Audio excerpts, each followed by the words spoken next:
Bir ақсақал subhanallah эме кылган экен. 9 баласы бар экен. Анан 10-чысы кыз болуп калган экен.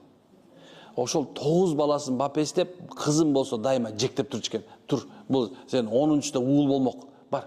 Муну деп аялына жектеп түртүп, үйүнө келгенде дайыма башка чапчы экен кызынчы. Эме депчи, тукумду улагыч эмессиң депчи, тур деп, бар деп. Ушундай да бизде делечи, эркектер өзү тукумулайт дейт го. Бирөөм субхан мен ушунча болду, мен айтып берем да, кыз бул бейиштиге апара турган рахмат.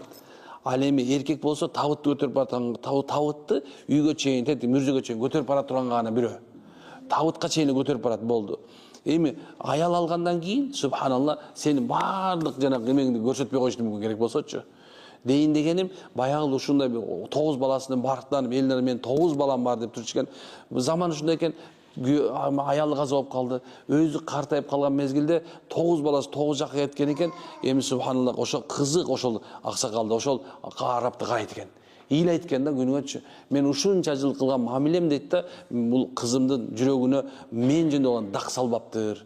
Мен жөнүндө так салбаптыр. Мына ушул кызым болбогону мен мурун эле өлүп калмакмын деп айткан экен да.